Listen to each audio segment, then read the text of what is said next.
ये कहीं ना कहीं हमारी डीटीसी जो आज राजनीति का शिकार हो गई है। दिल्ली के जो डीटीसी के स्टाफ थे उनकी बहुत इज्जत होती थी पब्लिक के बीच में, लेकिन आज वो इज्जत बिल्कुल खत्म कर दी है। ये राजनीति का शिकार इसलिए कहा मैंने क्योंकि ना डीटीसी को खत्म करके लगातार प्राइवेटीकरण की तरफ ले जा रहे हैं। आप सभी के, आपके दर्शकों को भी बताना चाहता हूँ कि ये जो हो रहा है एक धोखेबाजी हो रही है। वो बसें प्राइवेट है, पूरी तरीके से प्राइवेट है, डीटीसी का कोई रोल नहीं है उसमें। मैं बताऊं, दिल्ली के अंदर महिलाओं को फ्री किया हुआ है। जैसा कि ये दिल्ली सरकार कहती है कि हमने ये पुल बनाया, हमने ये बनाया, इतना पैसा बचाया और बहुत प्रॉफिट में है सर। आज डीटीसी लॉस में जा रही है सर, बिल्कुल ठीक कह रहा हूं, बिल्कुल लॉस में नहीं, खत्म होने पे जा रही है। आज बताओ बिल्कुल नहीं है वो डीटीसी की। मैं दिल्ली की जनता को और पूरे देश की जनता को बता देना चाहता हूँ, जो इलेक्ट्रिक बसें आ रही हैं वो एक भी दिल्ली सरकार की नहीं है, वो केंद्र सरकार द्वारा फेम योजना के तहत दी गई है, जिसके अंदर 70% केंद्र सरकार का रोल है। और जो दिल्ली सरकार को जो बसें दे ये क्या कर दी गई है कि आपको सिर्फ इसका मेंटेनेंस करना है, रख रखाव करना है, आपको उसको ऑपरेट करना है। चाहे आप उसको ड्राइवर प्राइवेट रखो, कंडक्टर प्राइवेट रखो, कैसे भी रखो, ये आपका काम है। हमने आपको बसें लेके दे दी, आपका रख रखाव का काम है। कि हमारे दिल्ली सरकार ये खुद कानूनों को नहीं मानते, ना ये दिल्ली हाई कोर्ट के आदेश को। दिल्ली हाई कोर्ट ने 2012 में, 2014 में, 2016 में लगातार 3 बार आदेश किए हुए हैं कि समान काम का समान वेतन दिया जाए, लेकिन यह नहीं दिया जाता। और यही कहकर ये राजनीति में आए थे कि मैं कॉन्ट्रैक्ट के कर्मचारी को पक्का करूंगा। देखिए, इतनी अनदेखी ठीक नहीं है। आप जो कर रहे हैं फ्री करो, कुछ भी करो, जो मर्जी करो, लेकिन कर्मचारियों का हक मत मारो। बहुत उम्मीद से इसमें नौकरी कर रहे थे और आपसे बहुत उम्मीद थी, लेकिन आप उम्मीद पे खरे नहीं उतर रहे हो। अगर अब भी आपको दोबारा चौथी बार मुख्यमंत्री बनना है तो आपको कर्मचारियों के बारे में सोचना। दोस्तों, मेरा नाम है धर्म विचारवर और आप लोग जानते हैं पिछले कई समय से हम लोग दिल्ली के लोगों की, दिल्ली के जो कर्मचारी, जो लोग दिल्ली के अलग अलग डिपार्टमेंट में, अलग अलग प्रशासन में काम कर रहे हैं, उन सभी की परेशानी को लेकर हम लोग लगभग हर महीने 2 महीने में आपके सम्मुख प्रस्तुत करते हैं। और डीटीसी एक दिल्ली की एक लाइफलाइन है। ये एक ऐसी लाइफलाइन है जो काफी हद तक दिल्ली के लोग उस पर निर्भर है, क्योंकि निर्भर इसलिए भी किसी को कहीं आना जाना है, ऑफिस पहुंचना है, तो डीटीसी लोग की एक ऐसी हमारी सबकी लाइफलाइन है, हमारी सबकी जरूरत की ऐसी चीजें जो तकरीबन हर आदमी यूज करता है।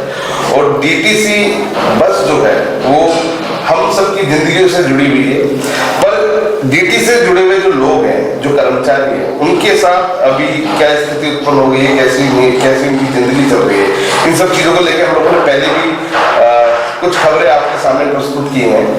और डीटीसी जो दिल्ली सरकार के अधीन आती है, अरविंद केजरीवाल या अभी जो दिल्ली की मुख्यमंत्री आतिशी मरलेना, उनके अधीन आती है। और डीटीसी को लेकर कई बार कई चीजें सामने भी आई हैं जो हम आपके सामने लेके आते हैं।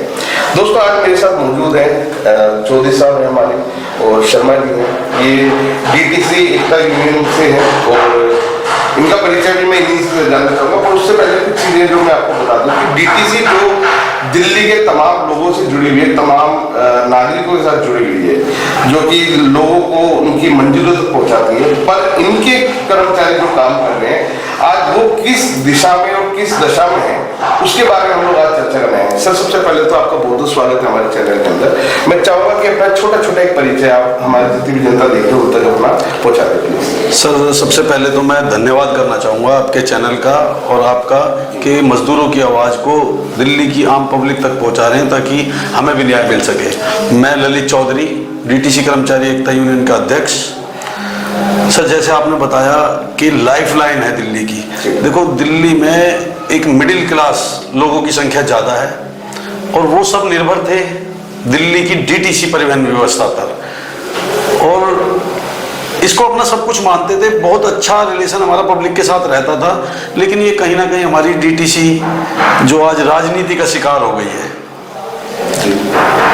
इस बड़ी गंभीर बात है कि एक डिपार्टमेंट जो राजनीति का शिकार होकर आज किस दशा में पहुंच चुका है, आज उसकी चर्चा आप सुन के बड़े हैरान हुए। जैसे कि जी आपने बताया कि सभी लोग इस पे निर्भर थे, हम भी निर्भर हैं, कर्मचारी हैं उसके, लेकिन हम चाहते थे कि राजनीति से हमारी जो डीटीसी जो पहले पूरे देश में विख्यात थी, दिल्ली से बाहर 400 किलोमीटर 600 किलोमीटर तक ये गाड़ियां जाती थी, दिल्ली के जो डीटीसी के स्टाफ थे उनकी बहुत इज्जत होती थी पब्लिक के बीच में, लेकिन आज वो इज्जत बिल्कुल ख़त्म कर दी है। ये राजनीति का शिकार इसलिए कहा मैंने क्योंकि ना डीटीसी को ख़त्म करके लगातार प्राइवेटीकरण की तरफ ले जा रहे हैं। और दिल्ली की पब्लिक जो देखती है, आजकल इलेक्ट्रिक बसें आई हैं, उनके ऊपर लिखा रहता है दिल्ली परिवहन निगम, और कुछ पर लिखा रहता है परिवहन विभाग दिल्ली सरकार। मैं आप सभी के, आपके दर्शकों को भी बताना चाहता हूँ कि ये जो हो रहा है, ये एक धोखेबाजी हो रही है। वो बसें प्राइवेट हैं, पूरी तरीके से प्राइवेट हैं, डीटीसी का कोई रोल नहीं है उसमें। उनके मालिक प्राइवेट हैं, उनमें ड्राइवर प्राइवेट हैं, उनका वर्कशॉप प्राइवेट है, बल्कि हमारी जो डीटीसी की जगह थी, डिपो थे, वो उनको दे दिए गए। तो इसका मतलब ये है कि चौधरी साहब कि जो उन बसों के अंदर जो कमाई होती है, क्या उसका हिस्सा डीटीसी को नहीं जाता है?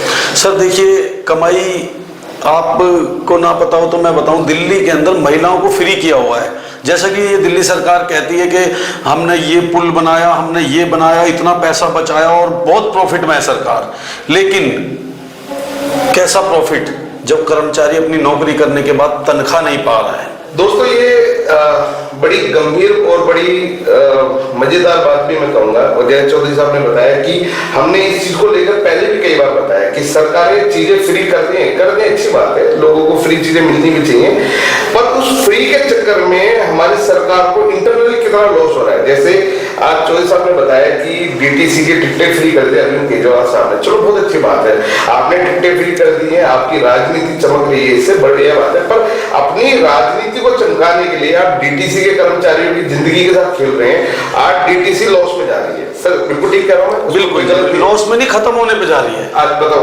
उसका निजीकरण किया जा रहा है, और कहीं ना कहीं जो लाखों लोग जो डीटीसी के अंदर काम करते हैं, इससे उनके परिवार भी मतलब उसके प्रकोप में आएंगे बिल्कुल, कि अगर डीटीसी कल को बंद होती है, लॉस में जाती है, सैलरी समय भी नहीं मिलती है, तो कितने परिवार इससे प्रभावित होंगे? सर मैं आपको बताना चाहता हूं, जैसा दिल्ली सरकार ने महिलाएं फ्री की हैं, उनकी सुरक्षा के लिए महिला सुरक्षा के लिए मार्शल लगाए गए थे। पहले वो दिल्ली सिविल डिफेंस के नागरिक कर्मचारी थे, अब वो दिल्ली होमगार्ड के कर्मचारी उसमें हैं, लेकिन पिछले 7 महीनों से उन्हें भी सैलरी नहीं मिली थी। अभी दीपावली के टाइम में कुछ सैलरी आ गई है, कुछ हिस्सा भी बाकी है। तो ऐसी सरकार जो बहुत फायदे में है, वो कर्मचारियों का, हम कहते हैं जी महिलाएं भी फ्री करो, बुजुर्ग भी फ्री करो, आदमियों को भी फ्री करो। जरूरत ज्यादा आदमी की है, महिलाओं से। महिलाएं तो फिर भी घरेलू होती हैं, कुछ जो कमाने वाली होती है वो अपना किराया वहन कर सकती है, लेकिन जो आदमी, जो गरीब आदमी, मजदूर आदमी अपने काम तक जाता है, वो बस का यूज करता है। लेकिन जैसे आप बता रहे हो कि फायदे में सरकार, लेकिन वो फायदा कहाँ है? हमारी जेब काटकर, हमारा पेट काटकर, हमारे बच्चों का भविष्य काटकर। हम अपने बच्चों को अच्छे स्कूल में नहीं पढ़ा पाते क्योंकि इतनी ज्यादा सैलरी नहीं है। अच्छा स्वास्थ्य, ये हॉस्पिटलों में बताते इतनी लंबी लाइन है, या तो वहां लाइन में लगे रहो या ड्यूटी कर लो, लेकिन वहां से कैसे करके भी आ जाओ तो ड्यूटी करने के बाद तनख्वाह नहीं मिलती। बहुत बुरे हालात हैं कर्मचारियों के। पिछले 15 सालों से ऐसी पोस्ट पर लगे थे, बहुत इच्छा थी, बहुत हमारे को आशा थी कि हमारी नौकरी परमानेंट होगी, क्योंकि हम ऐसे विभाग में लगे हैं जो एक ऐसी संस्था है जो जरूरी कामों में आती है। डीटीसी देखो, मेट्रो तो चलो अभी कुछ सालों से दिल्ली में चल रही है, पर उससे पहले डीटीसी थी। और मैं आज भी नहीं भूल सकता कि मैं जब दिल्ली में, जब हम छोटे थे, तो मुझे आज भी याद है, डबल डेकर बसें चला करती थी हमारे डीटीसी में, हमने उसमें सफर कराया। जब मैं कॉलेज जाता था तो मैं डीटीसी बस में मैंने ट्रेवल किया है, स्कूल जाते थे। डीटीसी बस एक ऐसी चीज है जो दिल्ली में रहने वाले हर एक आदमी की जिंदगी से कहीं ना कहीं कनेक्टेड है, उसकी यादें है डीटीसी। और अगर आज ये डिपार्टमेंट सिर्फ राजनीति का शिकार हो रहा है, और इसलिए क्योंकि जितने भी पार्टियां हैं हमारे देश में, चाहे मैं आम आदमी पार्टी की बात करूं, कांग्रेस की, भारतीय जनता पार्टी, जितनी भी पार्टियां हैं, वो सिर्फ डीटीसी को उपयोग कर रही है अपनी राजनीति। बिल्कुल ठीक है। अब मैं ये जानना चाहूंगा सर कि जितने भी हमारे डीटीसी के जो कर्मचारी हैं, तो वो इन सब चीजों को कैसे देखते हैं? क्योंकि डीटीसी में बहुत सारे लोग जो है वो ठेके पे काम है, ठेकेदार के अंडर है, जैसे कंडक्टर, ड्राइवर्स हैं। तो क्या इनको, जैसे केजरीवाल साहब आए थे, उन्होंने कहा था कि भाई हम सबको परमानेंट कर देंगे, तो क्या ऐसा हो रहा है? परमानेंट हुए डीटीसी के अंदर? सर देखिए, एक उम्मीद की किरण जगी थी जब ये केजरीवाल जी का नाम सुना था। समाज सेवी थे, IRS अफसर थे, तो हमें लगा पढ़ा लिखा एक नौकरी पेशा आदमी हमारे विभाग को चलाएगा, क्योंकि मुख्यमंत्री होगा वही हमारे विभाग को चलाएगा। इतना भरोसा करके हम उनको लाए थे। जैसे आपने बताया ना कि इन्होंने कहा था, इन्होंने अपने बच्चों की भी कसम खाई थी। इनके पहले जो परिवहन मंत्री थे सौरभ भारद्वाज जी, उन्होंने लेटर हेड पर लिख कर दिया था कि अगर बहुमत से हमारी सरकार बनती तो सबसे पहले मैं डीटीसी के कर्मचारियों को पक्का करूंगा। केजरीवाल जी ने अपने हाथ से लिख के दी, उनका दोनों का राइटिंग मेरे पास है, लेटर हेड मेरे पास है। तो इसी आस में लगे थे, पहले अच्छा कमाते थे लेकिन सरकारी विभाग में आके लगे, हमें लगा पक्का होंगे। और ऐसी पोस्ट पर है जो अगेंस्ट वैकेंट पोस्ट है, जिसको कॉन्ट्रैक्चुअल तब तक रखा जा सकता है जब तक उस पर परमानेंट भर्ती नहीं होती। लेकिन इन्होंने पिछले 15 साल से 16 साल से अब तक कोई भर्ती नहीं करी। अच्छा, कॉन्ट्रैक्ट बेस पर बेशक है, लेकिन हमारा सीधा संबंध डीटीसी के साथ है। हमारे बीच में कोई कॉन्ट्रैक्टर नहीं है। फर्स्ट पार्टी वो है, सेकंड पार्टी हम है। लेकिन इसी उम्मीद पर कि केजरीवाल जी ने आके कहा था कि आप ऐसी जगह नौकरी करते हो जो 24 घंटे चलती है, ऐसी जगह कॉन्ट्रैक्चुअल नहीं रखा जा सकता, लेकिन हमें रखा हुआ है। हम सभी जो भी पार्टी हमसे संबंध रखती हो या हमारा भविष्य उज्जवल करना चाहती हो या अपनी राजनीति चमकाना चाहती हो, जी कुछ भी चमकाओ, लेकिन जो केजरीवाल जी आपने वादा किया था कि डीटीसी के कर्मचारी को पक्का किया जाएगा, और आप 3 बार लगातार मुख्यमंत्री रह चुके हो, चौथी बार बनने की आपकी आशा है। अगर बनना चाहते हो तो उससे पहले डीटीसी के कर्मचारियों को पक्का कर दो, निवेदन करते हैं। वरना देखिए कर्मचारी आपके विरोध में आएगा, वो आपके लिए भी अच्छा नहीं और हमारे लिए भी अच्छा नहीं है। शर्मा जी, एक सवाल मैं आपसे पूछना चाहूंगा। एक तो सबसे पहले मैं चाहूंगा कि आप हमारे फिल्म दर्शक देख रहे हैं, उनको छोटा सा एक परिचय दे दीजिए। जी नमस्कार। पहले तो सबसे पहले आपके चैनल का बहुत बहुत धन्यवाद, आपका बहुत बहुत धन्यवाद। मेरा नाम मनोज शर्मा है, डीटीसी कर्मचारी एकता यूनियन से जनरल सेक्रेटरी हूँ मैं। जी मेरा सवाल ये है शर्मा जी कि अभी कुछ दिनों पहले राहुल गांधी जी भी डीटीसी के कर्मचारी हुए थे, जिसमें उन्होंने जितने भी कर्मचारी उनकी बातें सुनी, और कहीं ना कहीं सुनने के बाद जब अलग से उन्होंने वीडियो बनाया तो उसको लेकर उन्होंने बकायदा भारतीय जनता पार्टी के ऊपर भी इसको लेकर ठीकरा फोड़ दिया। क्योंकि केजरीवाल साहब को तो बोलेंगे नहीं क्योंकि उनका गठबंधन है। तो मुद्दा ये है कि राहुल गांधी भी डीटीसी के कर्मचारियों के पास आते हैं, उनकी समस्या को सुनते हैं। केजरीवाल साहब दिल्ली के मुख्यमंत्री सुन रहे हैं, सब कुछ है। मोदी साहब है हमारे जो देश के प्रधानमंत्री हैं, समस्या सब सुन रहे हैं, पर समस्या का समाधान क्या है? समस्या का जो समाधान है वो क्यों नहीं हो पा रहा है? देखो जी, सबसे बड़ी बात तो डीटीसी के अंदर डीटीसी राजनीति का शिकार होती जा रही है। और ये जो बसें आ रही है, इलेक्ट्रिक बसें, ये सारी प्राइवेट लालाओं की बसें हैं।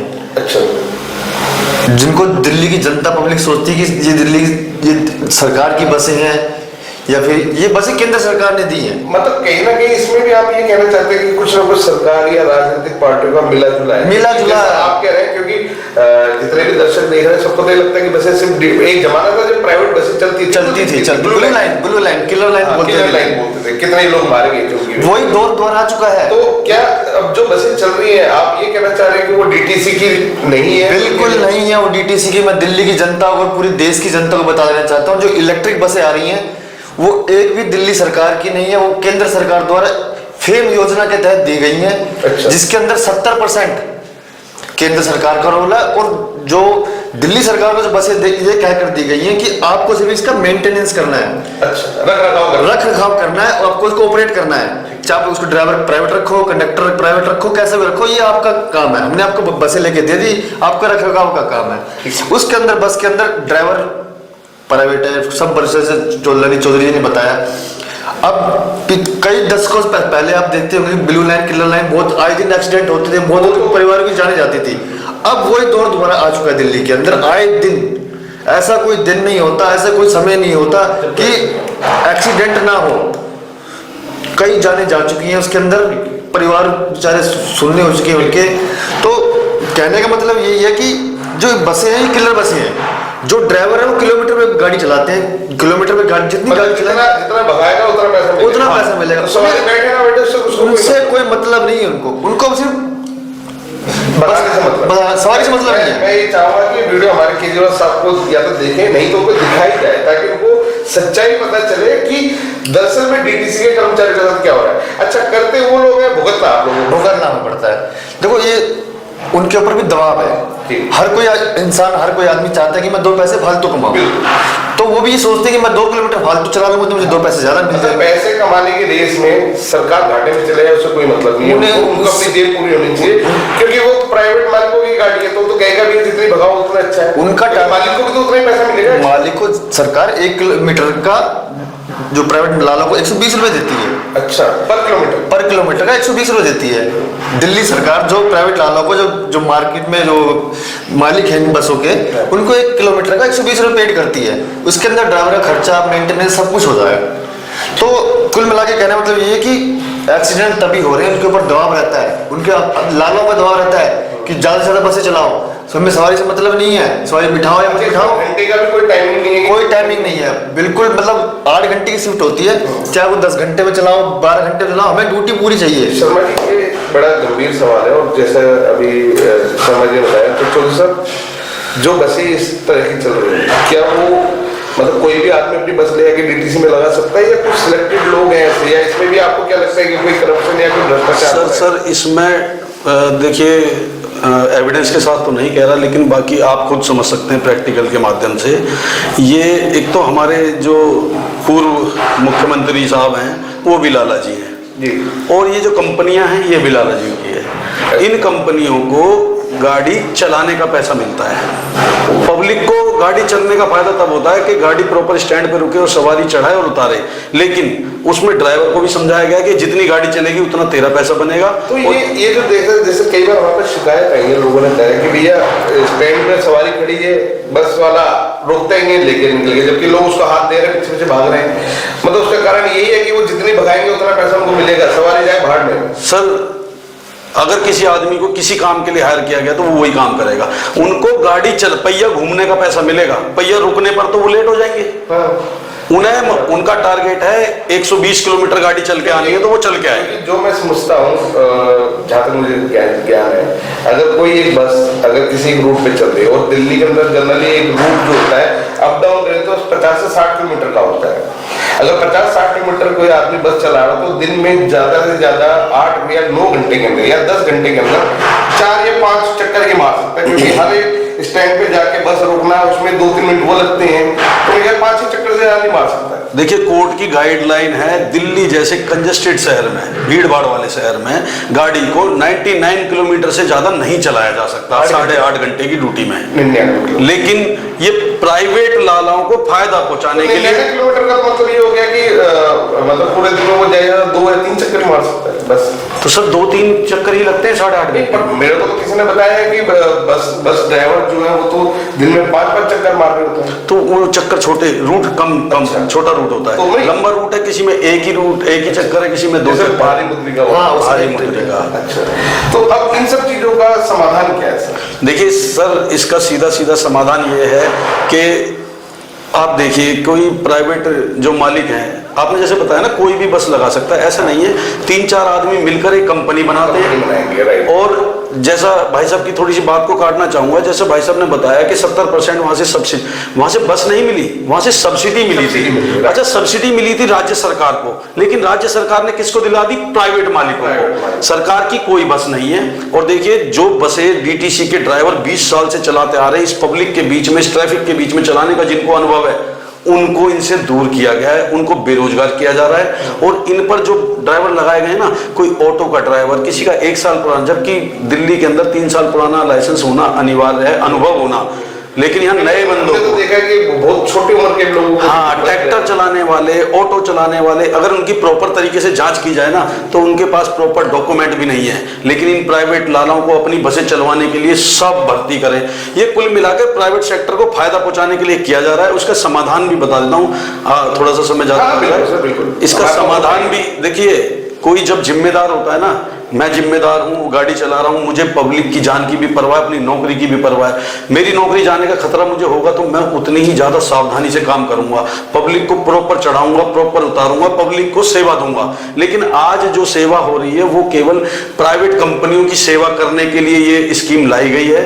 मतलब कहने का मतलब ये कुल मिला के, जैसे दिल्ली के अंदर शराब घोटाला हुआ था, उसमें घोटाले के नाम पे ये था कि जो प्राइवेट कंपनीज थी उनको फायदा पहुंचाएगा, ठीक है, और उन्हीं कंपनी से एक रिश्वत के नाम का पैसा दिल्ली से अंडर टेबल ले जाया गया। तो आज भी वही हो रहा है डीटीसी के अंदर कि प्राइवेट लोगों को हायर किया जा रहा है, उनसे बस चलाई जा रही है, एक्स्ट्रा किलोमीटर उनको पैसे दिए जा रहे हैं। उस कमाई उनकी हो रही है, और हो सकता है उनसे जो कमाई होगी उसमें अंडर टेबल इनके पास है। बिल्कुल ऐसा ही हो रहा है। देखिए जी, मतलब ये दिल्ली के लोगों को अब समझने की बड़ी जरूरत है, क्योंकि जो लोगों को लगता है केजरीवाल फ्री की बस दे रहा है, फ्री का पानी दे रहा है, फ्री की बिजली दे रहा है, ठीक है, वो बड़ी ईमानदारी से काम कर रहा है, पर ईमानदारी तो हो रही है, पर ईमानदारी किस तरीके से हो रही है? करप्शन करने में ईमानदारी हो रही है कि दिल्ली सरकार को किस तरीके से इनडायरेक्ट वे में नुकसान पहुंचाया जा रहा है, दिल्ली के लोगों को नुकसान पहुंचाया जा रहा है, अंडर टेबल पैसे लिए जा रहे हैं, और ये बड़ी गंभीर बात है। ये उन लोगों को सोचने की बहुत जरूरत है जिन लोगों को लगता है कि सरकार फ्री में दे रही है तो वो उनका फायदा है। सही कह रहे हो सर, बिल्कुल। अब मुझे जो अब अभी जो हमारे सूत्रों ने बताया था कि आने वाली 13 तारीख को आप लोग एक रैली या एक धरना प्रदर्शन कर रहे हैं, किन चीजों को लेकर है? देखिए, पिछले अक्टूबर में, जो अक्टूबर चला गया, 16 अक्टूबर को हमारा एक धरना प्रदर्शन हुआ था। वो हमारी इन्हीं मांगों को लेकर था कि जो सरकार ने वादे किए थे आप उन्हें पूरे कर दो, और जो हमारा संवैधानिक हक है।